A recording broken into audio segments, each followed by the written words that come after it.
Welcome everyone to another Company Fears 2 replay cast. This time we're gonna have a 2-2 on Winter Moscow Outskirts. Right, for some reason I just flipped it. And it's gonna be between Mr. Miles, who sent in the replay, so thank you, and Dark Region, his friend. Gonna be USF and Soviet Union against two OKWs, Unknown Legend and G Dot. Ooh, Unknown Legend, creepy. And we're going to be already getting a Cube Wagon on the field from G-Dot, which is going to be fine. We will see whether or not it gets used very well, because obviously on Moscow Outskirts, there's quite a lot of opportunities to use the Cube Wagon very well, especially against someone who goes with two engineers, such as Dark Region did. Interesting choice to go for a second combat engineer right off the bat. Almost a bit old school. Reminds me of Company Fears 1. Anyway, yeah, he will go for the Special Rifle Command, which probably means that he's going to go for a Clown Car. And I see that Mr. Miles already goes for two Rifleman squads, which is a decent choice. And I think...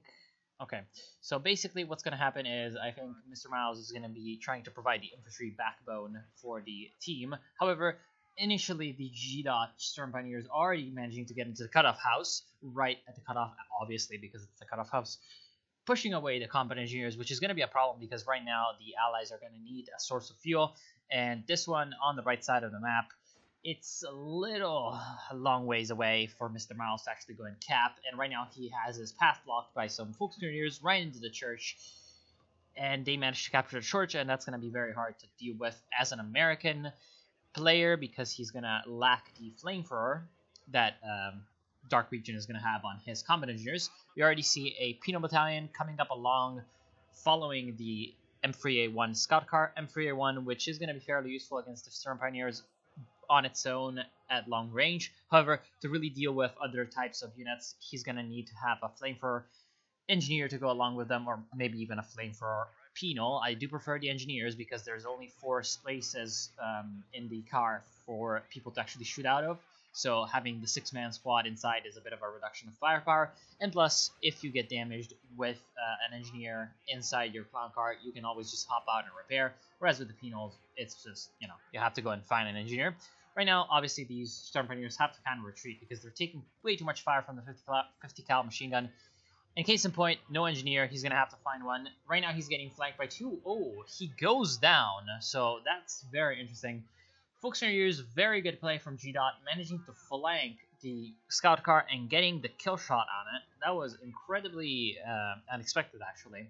I would have expected the scout car eventually escaped. Very good job from G-Dot, managing to salvage the resources, so getting a bit of extra fuel as well, adding insult to injury, and basically throwing salt in the wound. That's going to be good and all, but Mr. Miles is going for a mortar, which is going to be exactly what he needs to deal with the church and the concentration of enemy infantry that he's having to face. Problem is, right now, the allies don't have any fuel. Obviously, that's exactly what was happening because of the fact that the allies lost this cutoff early on in the game, and the Axis have a double fuel lead on them. Unfortunately, they're going to be able to use that fairly soon. I think that both of them are going to be getting out their trucks soon enough. Unknown Legend is already getting out this truck, but G-Dot is not. And in fact, she's doing it now, so we'll see what the two OKW players decide to do. And as these penal battalions probably go down, actually, because they kind of fail their exfiltration, as it may. Okay, so what he should have done is he should have clicked on the unit like this and then pressed D on one of the areas to make them escape from the area where he wanted. The door, there's a door in the...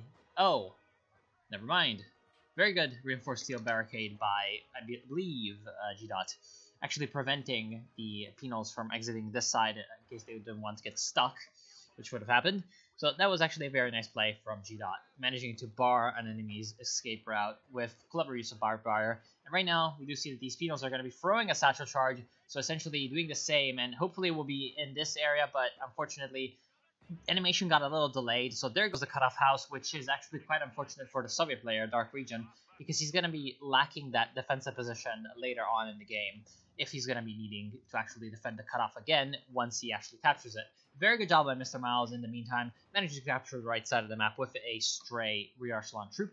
So that is exactly what you use rear echelons for. And right now he's also pushing up with his rifleman and capturing the cutoff, just in case the enemy comes in and tries to recapture it. Cubawagon started to take a lot of damage and has to retreat. Right now, Unknown Legend is going for the battle group headquarters, and very nicely coordinated with G Dot going for a mechanized regiment headquarters.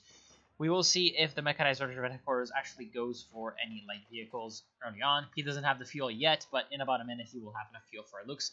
And there goes the Volksgrenadier squad. Very good job getting the wipe off for the Penal Battalion, but that is a little bit more of a mistake from G-Dot rather than a good play from Dark Region, because that was just simply a Penal Battalion. Right now the two mortars are getting flanked, and the Incendiary Grenade is going to be forcing them to retreat. Going to be reinforced by some Riflemen. Riflemen going to be forcing away the Volksgrenadiers and saving the strategic point from the Germans, but unfortunately there's a couple more Volksgrenadier squads that will be forcing these Riflemen, who are very low on HP, to actually retreat.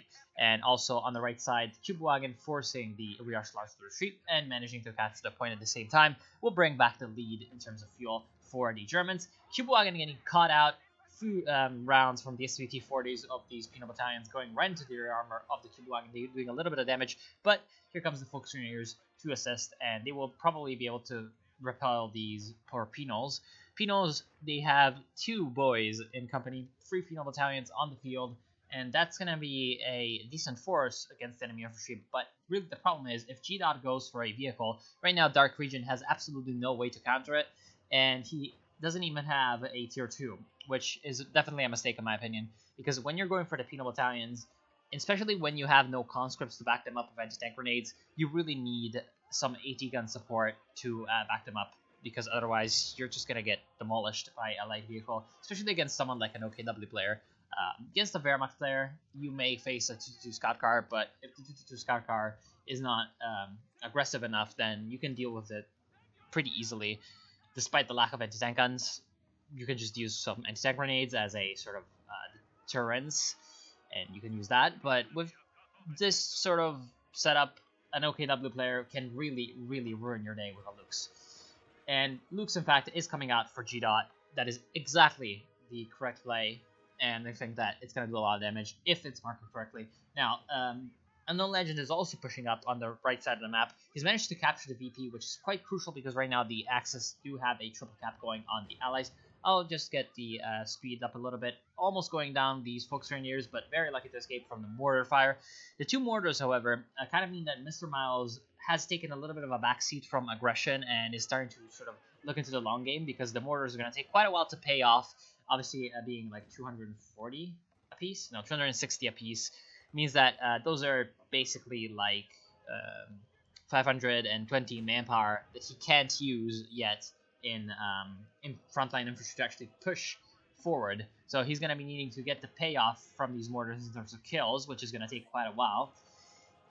And then eventually he's going to have a superior force over the Germans, so looking to play the long game. And here comes a support gun, almost taking out the church with the captain in it, but the captain was microed correctly and has managed to escape just in time from the crumbling building.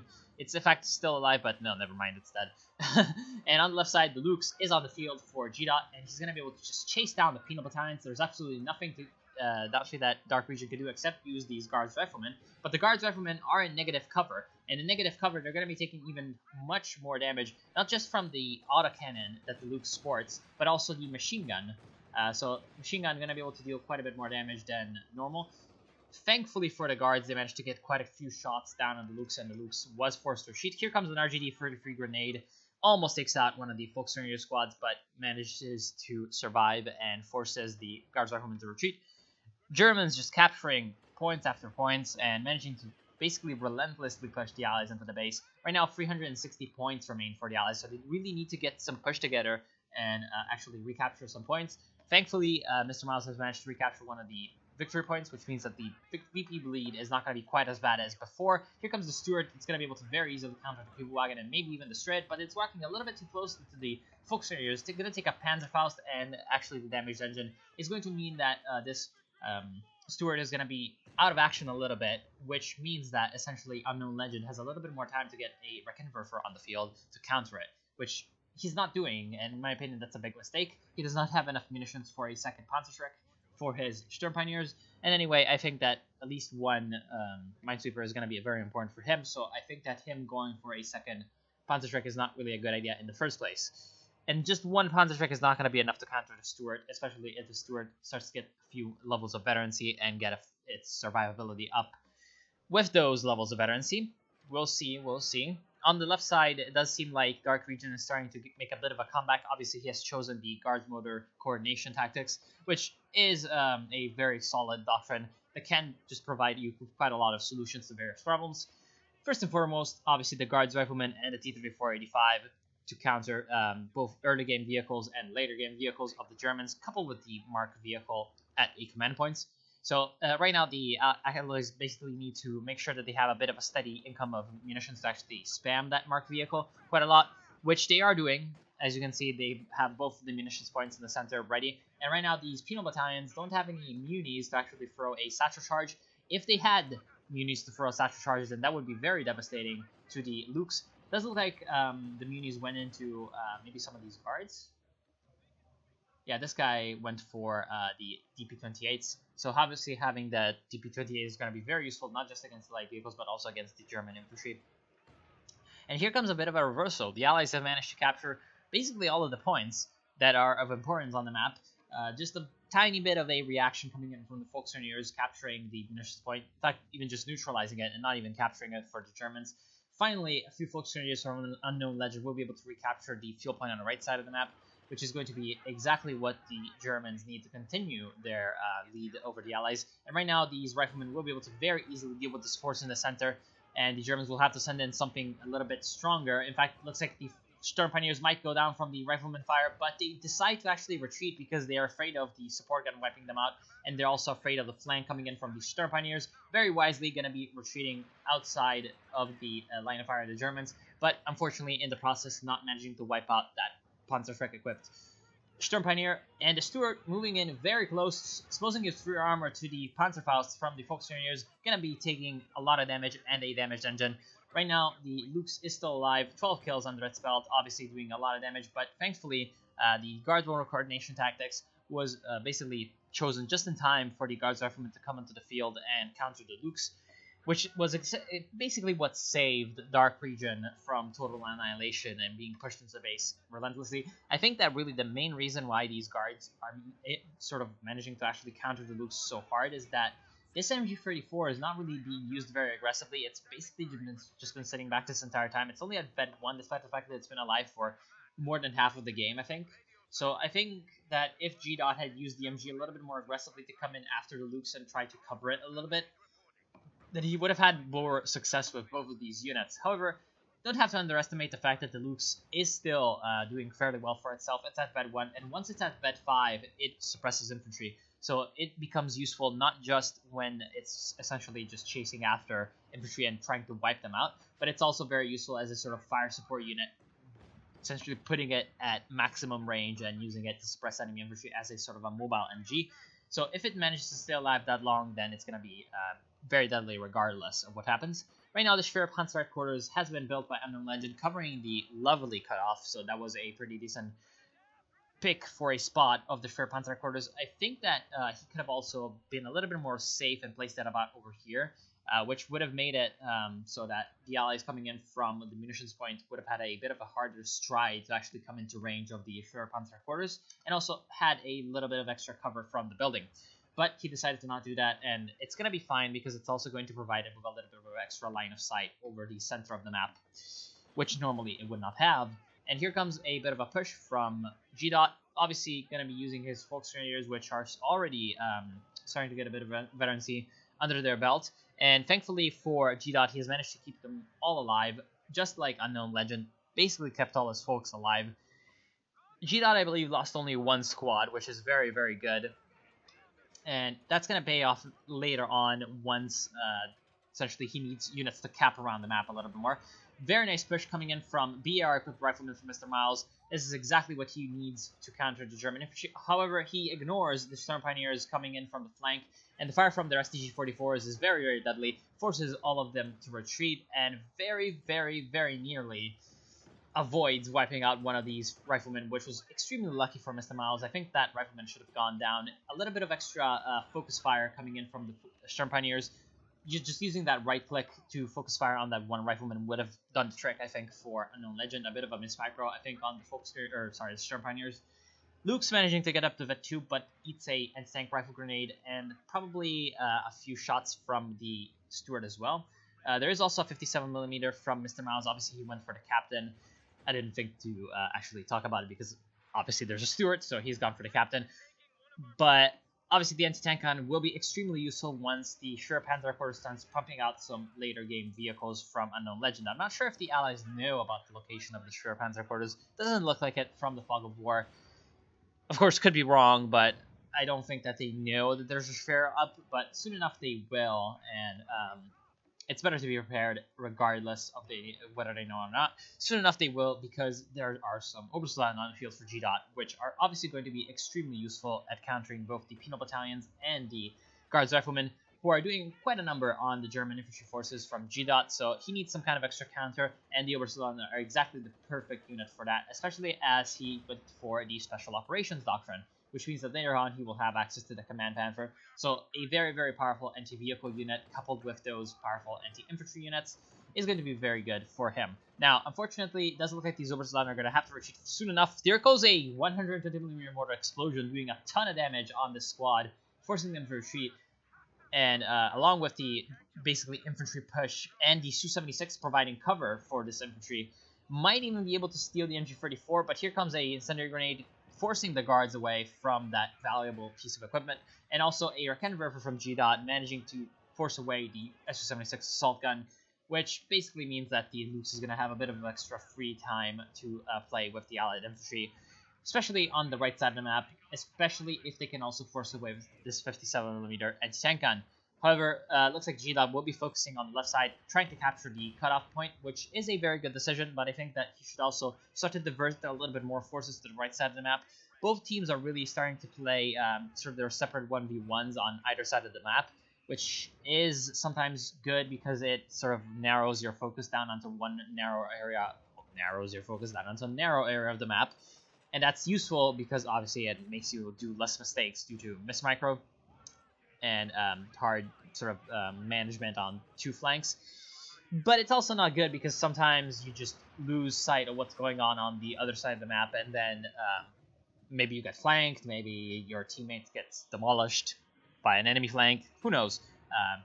You should always just be a little bit alert of what's going on, and providing help to teammates is a good way to force yourself to actually pay attention to their side, while also it obviously helps them. So, you know, really depends on what you're going to be doing with your 2v2 play. And right now, I think that Stewart really needs to heal up, because right now, Mr. Miles is starting to reach that point in the game where he's thinking about the later game. He hasn't gone for a major, but he has gone for the Pershing Doctrine, the Heavy Cavalry. Heavy Cavalry is obviously going to be extremely effective against these Panthers because of the Pershing's long range and the sort of normal round plus HVAP combo, let's just call it, the HVAP rounds, allowing it to essentially instantly reload. So I think he's going to go for the Pershing. But right now, he really needs to be making sure, especially with something like this anti-tank gun purchase, that he is ready for any kind of German units in the meantime while he's waiting for the Pershing.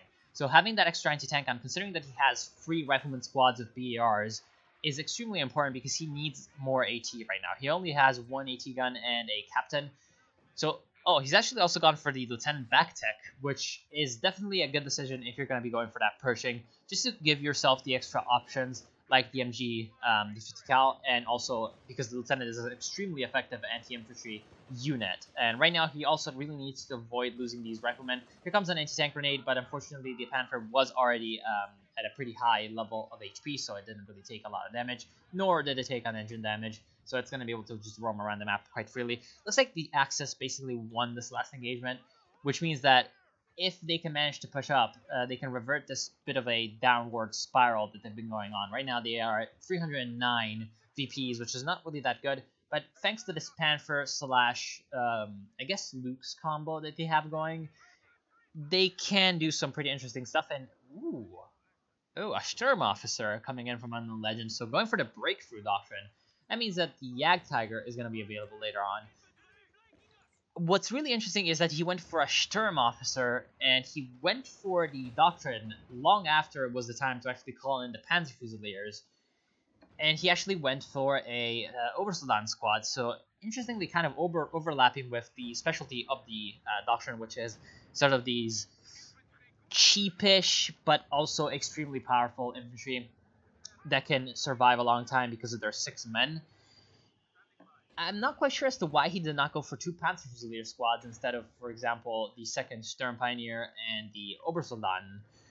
I think the 2 Panzer Fusiliers would have provided him with a lot more survivability, especially against the artillery, such as the 120mm mortar and the 2 American mortars. 2 American mortars, both up to Vet 2 with 10 kills under their belts, so obviously doing some work. Also, the 150mm is at Vet 2, which is... It means that really the Germans are starting to hurt a little bit because of that mortar barrage constantly coming down on their heads. So they're going to be needing to get some unit that can actually survive that. And the Obersoldaten are not quite as good as the Panzer Fusiliers on that. Right now on the left side of the map, finally Dark Region managing to get a pretty coherent push together. Getting the combat engineers, which should actually get working on this capture point in the sort of corner of the map. But looks like, oh, unfortunately they need to repair the Su-76. But the Su-76 goes down, so that little piece of work for the combat engineers gets done for them by the Germans, which is not exactly the way I think Dark Region would have wanted that job to be dealt with. Very good usage of the Rakettenwerfer, sneaking it up to the Su-76 unnoticed and getting the surprise kill. That is exactly how you use the Rakettenwerfer. And right now, a little bit of a less sneaky unit, the Panther coming in, trying to get the Stuart to at least stop harassing the German infantry, which it has been doing very effectively so far, along with the mortars. Really, Unknown Legend is starting to bleed a lot of manpower. As you can see, he has a lot of units on the field, which means that his income is not really what it used to be. And also, he's starting to take a lot of losses. So really, the combination of these two things means that he's constantly out of manpower. And right now, thankfully, he has managed to use some of his fuel with the Panther. So he's not really having fuel sit idly by in his base, really doing nothing. But at the same time, he's going to be lacking reserves just in case he needs to actually replenish infantry that dies in a combat, such as this MG42 Veteran C2 going down. Very unfortunate. Here comes a propaganda war from the... not a propaganda war. What's it called now? Forced retreat. Oh, pretty straightforward name. Forced retreat from the Sturm officer, going to be forcing the riflemen to retreat, because that's what the thing does. And here comes a T-3485 from Dark Region. It's going to be able to very easily deal with the Lukes, but Lukes is vet free, which means that it's got a fairly speedy sort of tag attached to it, and it means it's going to be able to retreat fairly easily. Volksharrier is also going almost down. T-3485 thinks about chasing, might chase right into him. Oh, that's a Soviet line. Never mind. Right, I don't play the game enough to actually recognize them by sight anymore, which is probably a good thing. If you play Company of Heroes 2 long enough to recognize the mines by sight, you're probably going to be quite upset, and because the game sometimes is a little raging. And right now, very, very good usage of the Command Panther from GDOT, newly acquired, using the concentrated firepower from the 35 munitions ability of the Command Panther, which basically does exactly what the marked vehicle does for 80 munitions over the Soviets, except the Command Panther needs to be near it for it to be activated, and it also doesn't provide line of sight with the aircraft that spots over it. Essentially what it does is it doubles any damage that the unit receives, which is extremely useful, especially for such a cheap price on such a very good vehicle at anti-tank warfare, the Command Panther. Taking out the T-3485, which means that that was a huge waste of fuel for Dark Region, especially because the Allies, they were kind of struggling with fuel. Right now, they've managed to capture the left side fuel point, which probably means that if they can capture it and hold it, they're not going to have as much fuel problems anymore. But really, the time to shine for the Allies was a little bit earlier in terms of the fuel, except for one unit, the Pershing. We will see whether or not the Pershing can turn the game around for the poor coalition, because if they cannot use the Pershing to actually counter the later game German units, then they're going to have a hard time. And right now, here comes a forced retreat on, I think, the Riflemen. But I think it was pretty funny, because the Riflemen captured the MG, and then the forced retreat went into action, which means that basically what was going to happen anyway, which was that this Rifleman squad was going to retreat to replenish, didn't exactly happen, or rather, it happened, but it made the Germans waste some munitions, which is quite interesting. And here comes a Stuka from Unknown Legend. I do believe this is a mistake, but we'll see. The Allies do have a lot of infantry, so a lot of targets for the Stuka, but they've been quite dynamic in their use. They haven't really been staying in one area and turtling up. And especially with this guy on the field, Pershing, which also wiped out a Sturm Pioneer squad with the Panzerschrecks on the right side of the map, so making a pretty spectacular entry on the field. Really, the Pershing can do a very good flank, destroy the Stuka in about half a second. Or even, heck, a T-3485 could do it. And in general, the Stuka is going to have a hard time impacting the game, except for one thing, which is killing mortars, which could be quite useful for the Germans. However, we'll see how well they actually use the Stuka, because a lot of really players that, well, even pretty good players I see just misuse the Stuka, and which is why I don't buy it pretty much ever, because it's a very easy unit to misplay with. Especially because, like all the other artillery pieces, after you fire your first salvo, you're going to be basically at a disadvantage because the enemy is going to know what is happening. So they're going to be a little bit more wary, walk their infantry in less tight groups. For example, if Mr. Miles knew there was a Stuka on the field, he would never do this with the riflemen. And in general, he needs to just make this first shot count, which can sometimes be a problem, especially when the enemy is using something like infantry swarms that are constantly on the move and not sort of stationary support weapon-based play. And the two Panthers, they can hold the ground and sort of hold the fort for now.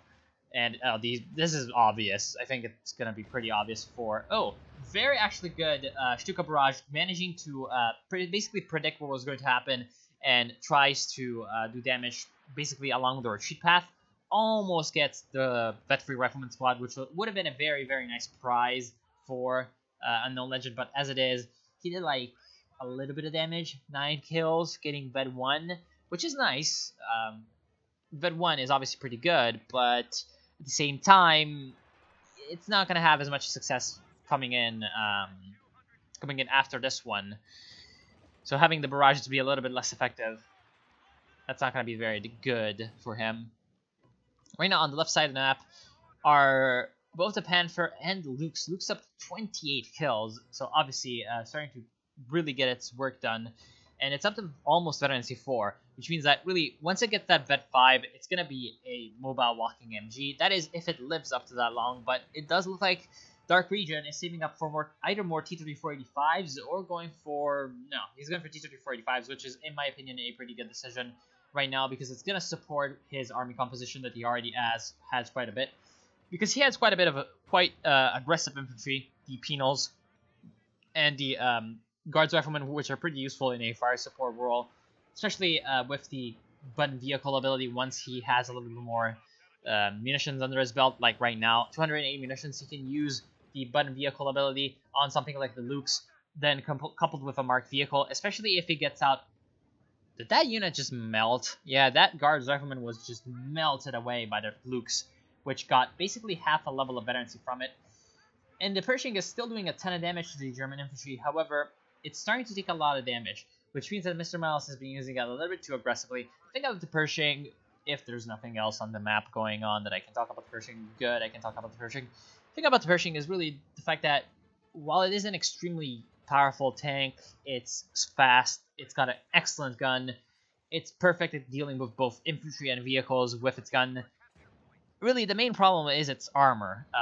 You're paying 230 fuel for a tank that has essentially the amount of armor. I believe it's around the level of armor of a Panther. Not exactly sure. I haven't looked at the stats in like 6 months.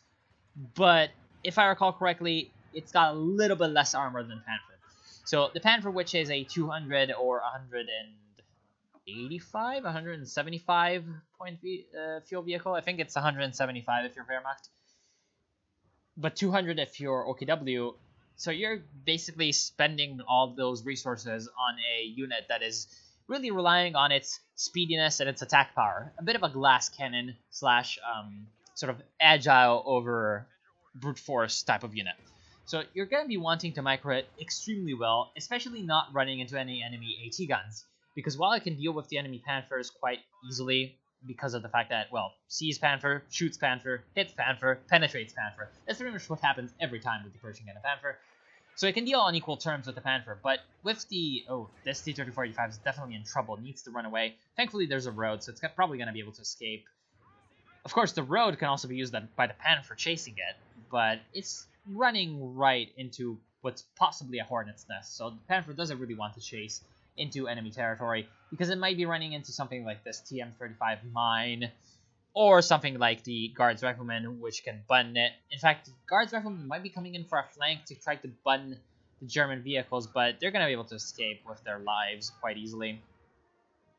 Yeah, again, so you're gonna be paying extra because of the extra firepower, but against the Raketenwerfer, you might just not hit. So you need to be very careful about Raketenwerfers, and especially packs, because of the fact that obviously being a anti-tank weapon, AT gun, it's a little bit tougher, ironically, than the tank, in a way, because of a cruel twist of fate. And right now, very good job by Dark Region, managing to keep his infantry alive after that bit of a debacle with the Lukes. Luke's up to like, is that 60? No, that's 40 kills, right? So 41 kills, and it's up to Vet 5. So right now it's going to have that very nice suppression effect. And in general, if it can keep itself alive from the Guards Riflemen and from any possible T-3485 pushes, it's going to be quite safe. And it's going to be much, much easier to actually keep it alive from the Guards Riflemen now that they can suppress them. Obviously meaning that if they try to come in and get the PTRS working against that very tiny light vehicle, then they're going to get suppressed. So it's not going to work. And very nice push coming in from the Rifleman for Mr. Miles. Looks like the Germans are really having problems with anti-infantry, because Mr. Miles is just coming in with these Riflemen kind of unopposed, only now opposed by the lovely Oberstland, but the Oberstland were in basically negative cover, so they took a ton of damage, and they also got shot by the 150mm mortar, so also quite unlucky at that. So very good job managing to steal an MG. Mr. Miles has been almost at pop cap the entire game, which is very good for him, because most of that pop cap has been infantry, and that's kind of saving him, because look at the map control, essentially. The Germans have been really, really pushing the map control game, and they've been ahead of it for basically the entire game. So having most of the American forces actually be infantry instead of vehicles, despite the fact that Mr. Miles could have gone for more vehicles with his fuel income and his fuel level right now. Oh, yeah, there goes the Fuchsgrenadier. Very good Stuka barrage. Going to be taking out the vet-free mortar and taking out the weapon as well. So that was actually a very good Stuka barrage. Managing to get a few kills, 19 in fact, so it's starting to pay for itself. I kind of have to eat my words a little bit. It's doing very well. There goes the T-3485 again for Dark Region. Or wait, that was the earlier one. Yeah, never mind. That was the earlier one. Just destroyed by the Panther for no exact reason. In fact, it should have been kept alive as a potential salvage wreck one day if the Germans were able to push up that much, but oh well. Very good usage of the MGs by G-Dot. As you can see, he's definitely having a lot more success at holding off the the Soviet infantry than Unknown Legend has been successfully holding off the American infantry, because the American infantry has been making use of better attack plans with more flanking maneuvers, and also because the positioning of the MGs for G-Dot has already been a little bit superior to that of Unknown Legend. Here comes a vet-free for the Stuart, so both of the light vehicles managing to get a lot of damage done, and also veterancy accrued, almost taking out the... Oh, very nice. Managing to snipe at maximum range the Guards Riflemen, and right now they're managing to also get a bit of a jail out of free card, because the T-3485, which could have been sort of making a bit of a dive to destroy it, sort of was playing it safe because of the Panther. And here comes the Stuka barrage, going to be taking out... No, not going to be taking out the anti-tank crew. It's going to be taking out the other anti-tank crew, which it probably wasn't even aiming at. So pretty good job from the Stuka there. And that's probably its 22nd kill, I think, if I was counting correctly. No, 25th kill, so doing really nice. And right now, the Germans are going to be recapturing the left side of the map. If they can get together a force, especially with these Vet 4 Obersoldaten. Vet 4 Obersoldaten, extremely powerful infantry, 30 kills. What it's going to be weak against is something like a T-3485, but the T-3485 right now is having a lot of problems actually asserting its dominance against the sort of weaker German forces that are facing it, basically only because of the Command Panther. Despite the fact that the Command Panther is basically the only AT unit that G-Dot has, it's so powerful with that coordinated fire ability that it can hold off the T-3485s quite nicely. T-3485 going to be trying to bait the Command Panther over some mines. Might actually work this time. The Command Panther just barely stops short of the mine. Very lucky on its part. And also very lucky that it's not getting flanked by either the T-3485 or the Pershing. Pershing going to be coming in from the front, doing a bit of a sort of scare tactic, going to be trying to force the Panther away and support his ally a little bit, which is, in my opinion, a pretty good decision by Mr. Miles because he doesn't really need the Pershing on his side that much. Sure, there is a King Tiger, but the King Tiger is a bit fat, slow tank, so he's really not going to have all that much success in using the King Tiger if Mr. Miles does not really give him opportunities to. To be fair, Mr. Miles does have a lot of infantry and a couple of anti-tank guns that he has to rely to actually have a AT defense on the right side of the map. So that is a bit of a better environment for the King Tiger to actually operate in because of the obviously extremely powerful anti-infantry cannon that it does have. The gun is very, very effective against both infantry and support weapons. It's obviously effective against vehicles too, don't get me wrong, but it's extremely HE power and sort of coupled with that a sort of comparatively weaker damage to vehicles and quite high sort of reload time means that it's not quite as good against swarms of vehicles as it is against swarms of infantry. I think this Panther might go down, but very luckily, the T-3485 decided to do a full circle strafe instead of, for some reason, just stopping in the side of the road. This is exactly like that last game I casted on Moscow. I think it was Moscow Outskirts, where that time it was the Germans and the Panthers. They were just moving around. Instead of just stopping and destroying everything, they were just moving in and sort of letting the enemy slip by the blockade. Unfortunate. I think the T-3485 could have definitely taken out the Command Panther, which would have been 225 fuel down the drain for G-Dot, which would have actually been a pretty bad thing because G-Dot has just called his Königstiger on the field, which means he must have been saving up for quite a long time to actually get that King Tiger. At least like 12 minutes of saving up for the King Tiger. If he had lost the Command Panther during those 12 minutes of saving up, then he could have replaced it. But since now he has the King Tiger on the field, he can't replace anything. Unfortunately, Dark Region has just lost basically all of his infantry. He only has 3 squads remaining, which is a very, very bad thing because right now, look at the Allies. They have a triple cap and the Germans are down to 73 points. So if the Allies actually had infantry to hold this left VP from these Obersoldaten, then they would win because that's just a minute left. A minute of clock time left on the Germans to actually capture one of these points. Right now, support gun is actually being sort of brought very close to the front line just to apply a little bit of extra pressure on the center for the Germans to have a bit of a better chance of recapturing it. Right now, the 50 cal for Mr. Miles is probably going to be able to do a little bit of damage against all of these Germans, but might not be able to take them down. That is, unless the Obersoldaten do a weird thing and get shot at by both the Pershing and the Stuart, it's not a German unit, you idiot. But very, very nice Stuka barrage. Going to be taking out both the 50 cal and the AT gun. AT gun almost dead with just a tiny sliver of health remaining. Could be taken out by really anything. Just if the Königstiger were to sneeze on this anti-tank gun, it would just go down instantly without even fighting. It would just roll over. So the Germans could just be using anything to destroy the AT gun and then use the opportunity, very nice job with their Command Panther, use the opportunity to push up with the King Tiger and the Command Panther. Command Panther, unfortunately, is dealing with the Soviet forces on the left side of the map. T-3485 gonna be basically completely outmatched against this firepower that the Germans have brought to bear. Also, PTRS being dropped by the Guards government is not going to help in the AT department at all. Of course, one PTRS is not going to be doing all the difference in the world, but right now, Dark Region needs all the help he can get. At least he is managing to get some of his infantry squads, capturing the left side field point, which was recaptured by G-Dot. And really, the only reason why he can do that is because G-Dot has just been playing extremely safe with his infantry, which, again, could be useful just to save them up and get them bedded up and use them to capture in the later stages of the game. But at some point, you got to start committing these infantries to big engagements. You got to start committing them to flanking maneuvers, big flanking maneuvers, to also harassment maneuvers to essentially get a bit of more map control. Here comes the Ram. Excellent usage of the Ram ability. Going to be taking out the King Tiger. Unfortunately, it's abandoned. That was extremely unlucky for Mr. Miles. Or sorry, for Dark Region. Because essentially what happened was he used the Ram to get a bit of a boost slash extra damage in on the King Tiger, right?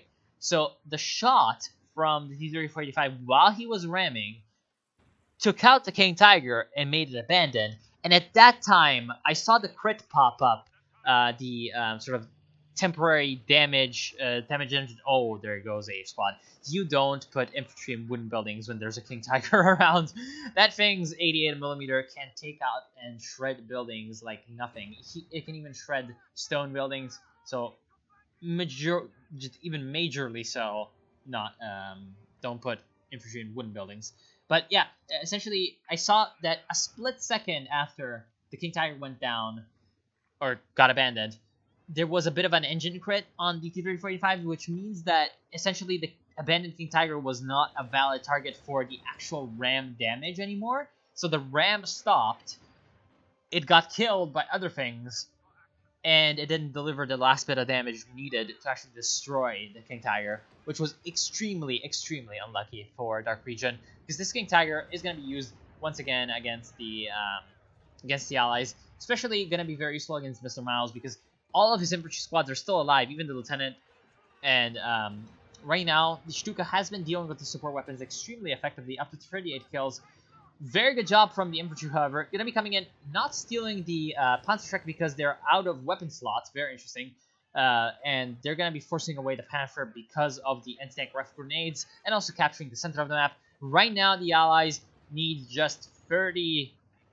No, they just need a minute and a half to get the win on the Germans. They have 2 points under their belt, and the Germans are down to 25. So if the Germans can't really... Oh, that was a bit of an unfortunate move, I think, by Mr. Miles. What he should have done is he should have moved his riflemen a little bit back, like to about here, instead of pushing them forward, because what happened was he met the German tanks, and the German tanks did too much damage and forced the riflemen to retreat. German tanks also making a very nice push and taking out a very lone and unsupported Su-85, which is a shame. You don't use Su-85s this way. They just can't really be trusted in holding a place by themselves. Extremely good job moving in the actual support gun to capture, and at the same time using the Oberstleutnant to capture the right side of the map, or at least neutralize it against the MG34 that was stolen.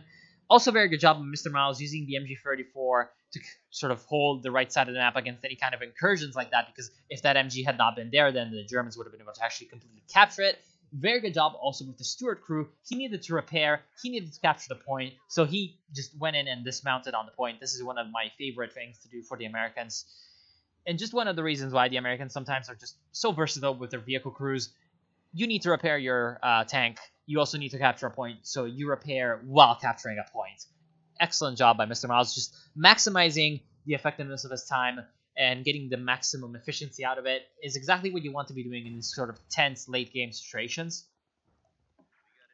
Because basically any second counts at this point, especially when the enemy is at 19 points and they have such a high superiority in terms of actual vehicles on the map.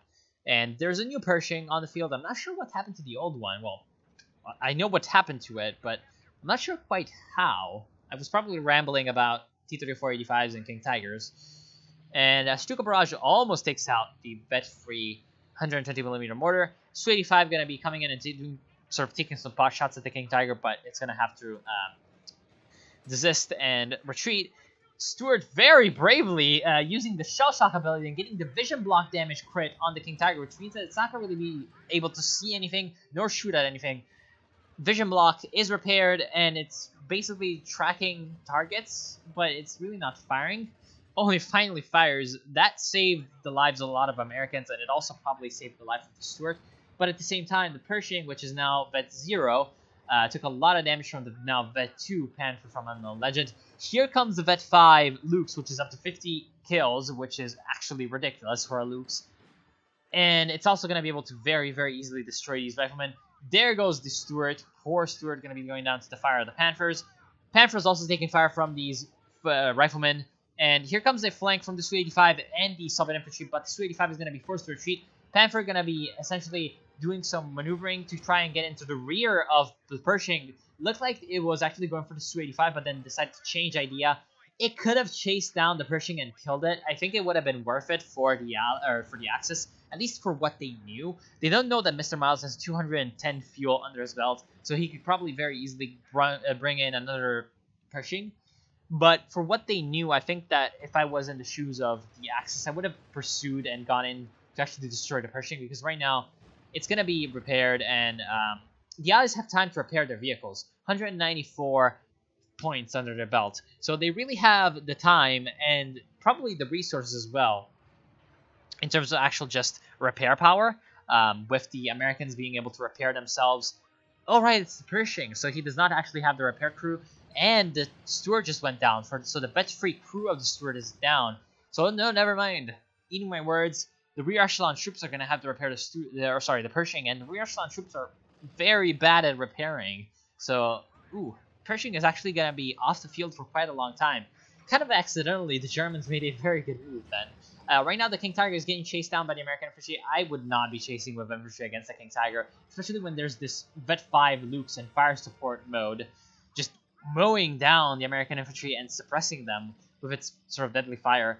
And in general, also against the King Tiger, it's not a good idea to be chasing with, especially massed infantry. You don't want to be doing that. And right now, the Germans are starting to consolidate in the center of the map very hard. They have 2 King Tigers, again, partially because of the... Oh, there goes the Pershing from the Panther's essential push. That was a very nice push. I'm not quite sure as to how the Pershing was... Oh, it was destroyed in the same exact position as the last one. Not exactly sure as to how the Panther managed to destroy the Pershing so quickly. Of course, it has the support of the Command Panther, so it was probably a... not a combat, but let's say coordinated fire. That ability has a very low cooldown, so it probably just went off cooldown already.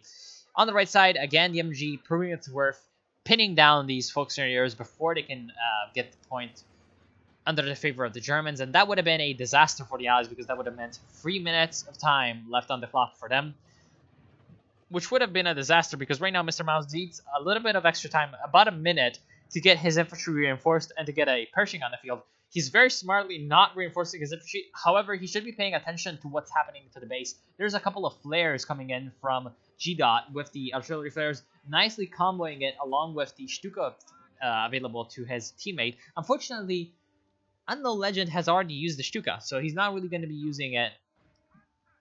Well, he obviously used it in this fashion, but he's not really going to be using it to follow up on that flare, which could have been a very potentially devastating maneuver. And right now, there goes the last of the Penals, just like the last of the Mohicans, going down to something. I guess it was the Panther that killed it on the left side. This third Pershing now on the field from Mr. Miles. He's gonna be needing it to use. He's gonna be needing to use it very, very effectively to deal with the amount of German forces that are around. Walks right into the Panther, and the Command Panther does put down the curse. The marked vehicle is going to be going down, and the King Tiger is chasing into the base. Very luckily, the armor of the Pershing actually bounces a shot from the King Tiger. And right now, it's not looking good for the Allies. They really need some kind of way to concentrate their forces and push out of the base, grab a point. They only need to hold a point for like 30 plus 27, like a minute. They only need to hold the point for a minute. There goes the Command Panther. Excellent usage of the Pershings. Very good anti-vehicle capabilities, along with the combined focus sight from the Su-85. Both managing to get the spot in and the damage in. Very nice job from the Allies. This is a pretty bad loss, in fact, for G-Dot. He can just call in another one, but what he can't replace is the veteran C2.5, I believe, that he had on that Command Panther, which is going to be just going down the drain and not really going to be used anymore. And right now, the Germans do have quite a lot of infantry forces that are kind of scattered all over the map, and I think this is kind of a mistake. They're really focusing hard on the flanks, which is okay, but at the same time, you also kind of have to be thinking about the fact that in these later stages of the game, there goes the Lukes. Vet 5 Luke's going to be going down to the Pershing, and yeah, Mr. Miles is pretty happy about that. You got to be thinking that in these later stages of the game, what's really important is to hold the VPs and capture the VPs. So a concentration of force around the VPs might be more valuable than just scattering your forces about the map, actually capturing points. So we'll see how this grows, because a very nice flank coming in from these riflemen was threatening to take out this machine gun from G-Dot, and it was very lucky for G-Dot that this Panther was able to assist. And call me crazy, but I think that Dark Region should go for a sniper. And yeah, I think he should go for a sniper because of the fact that he needs to take out these machine guns. He needs to take out these Obersoldaten squad that are just so incredibly annoying. So maybe a sniper to support the Guards Riflemen would be very nice. Right now, the Pershing and the Allied Infantry tries to make a nice push for the center, but they get completely shut down. And the Vet 4 Panther, in fact, going to be shutting down the Pershing along with nothing. Along with probably just support coming in from the Command Panther. And I think the Allies are going to be done for after this one. Mr. Miles has no, basically no fuel left to actually replace that Pershing. And in general, triple cap going to be coming in from the Germans because they used very smartly the King Tiger from, I believe, Unknown Legend. Came in on the right side of the map, took out the MG, took out the Lieutenant that was defending the right side VP from the Germans. And they've actually been booby-trapping a lot of points, which is interesting. I think that the booby-trapping from G-Dot, from the Obersoldaten, has been decently important in actually holding these points. And, wait, what? Oh, hello? What happened to you? Wait, did I make a fool of myself? Nah, it must have been the Obersoldaten doing the booby-trapping. No, because I was thinking about something else. Never mind. And yeah, I think that's going to be the end of the Allies because they have less than a minute left to actually capture a point, and they just don't have the forces anymore. And here comes a Panzer IV-J from G-Dot. I think he just had to fill up some pop cap that he had, sort of odd pop cap. So what could the Allies have done differently to actually win this game? Well, I think in part was the fact that they played a little bit too separately in the later stages of the game. They did unite especially their vehicles. They did unite them later on in the last stages, but at the same time, in the last stages, the Germans also united, and they had two King Tigers, a Command Panther, and a normal Panther up to like Vet 3s and 4s. So really didn't matter at that point. So having the concentration of forces earlier would have been more useful, because imagine if the T-3485 pushing against the King Tiger trying to get a kill shot in had the support of the Pershing from Mr. Miles. Maybe even doing a flank coming in from the other direction, the right side of the map, which was kind of neglected by the Allies. This entire approach was in fact actually never touched by the Allies. Look at this mine. This mine is basically as naked as when it came out of its mother's womb. It basically stayed here, I think, for like 40 minutes, something like that. If we go look at the fog of war for the Allies, they don't even know that there's a Schwerpanzer headquarters here. And this is, I think, a very big mistake, because it means that they never really even thought about making a flanking move over here. Of course, there's a crap load of mines coming in from the Germans on the entire side, because at some point they planted them and then they were never used. So the mines kind of proliferated and stacked up on each other. And if you look at the area around here, I mean, it could be a vacation resort. It's basically just untouched, and then you just move into the center. There's just a tiny bit of border, and it's just craters.